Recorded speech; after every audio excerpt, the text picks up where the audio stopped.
এই চেম্বারে তো আমরা ঢুকতে পারতাম না, হ্যাঁ। এত ভিড়। তাহলে আর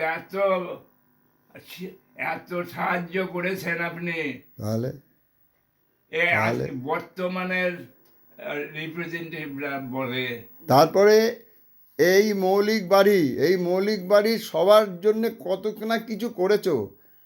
সেই তুমি আজকে একা সারা এত বড় বাড়িতে তুমি একা বসে আছো, পাহারা দিচ্ছ। ওটাই মনে করো।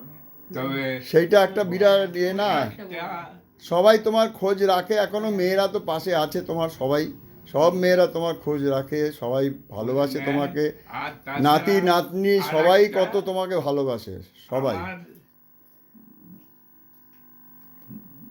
জামাইরা মেয়েরা আমাকে যেভাবে আঁকড়ে রেখেছে সেজন্য, আর তাছাড়া তার সাথে সাথে এই একটা মেয়ে শেফালি শেফালি, আমাকে হ্যাঁ শেফালি তো মানে নিজের- সারাক্ষণ তোমাকে, একদম সত্যি কথা, নিজের মেয়ের মতো তোমাকে কাছে হ্যাঁ, আগলে রাখে তোমাকে। হ্যাঁ, এই যে বিরাট পাওনা। এই দেখো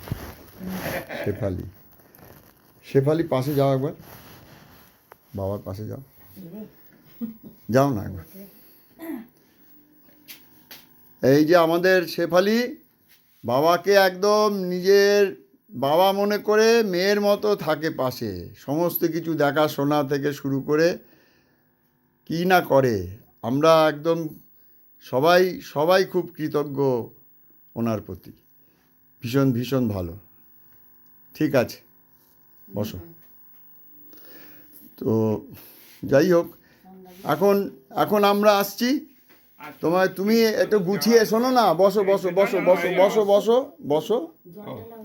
তুমি একটু গুছিয়ে রাখো, আরও অনেক কিছু বলার আছে, সেগুলো আমি তোমাকে এর পরের বার লিখে রেখো, একটা কোথাও লিখে রেখো, আমি বলবো, তখন তুমি বলবে সেগুলো।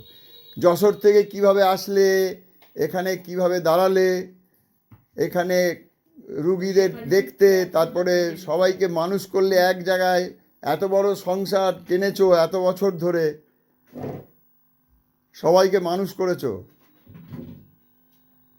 কেউ মানে কাউকে সবাইকে নিজের মনে করে মানুষ করেছো তুমি। সেই মানুষটা এখন একা একা বাড়ি পাহারা দিচ্ছে। এইটাই আমাদের সবচেয়ে কষ্টের ব্যাপার।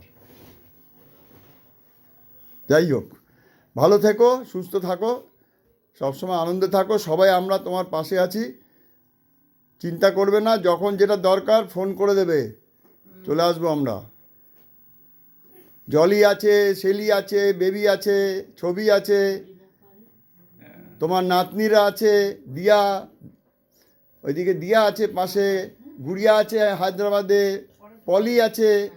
যখনই হবে তখনই ফোন করবে, ওরা সুযোগ সময় মতো সবাই চলে আসবে। গুড়িয়া আছে, দিয়া আছে, দিশা চলে আসছে, দিশা ইউএসএতে আছে, রাজ আছে, রাজ কলকাতায় থাকে, সেরকম দরকার পড়লে রাজ চলে আসবে।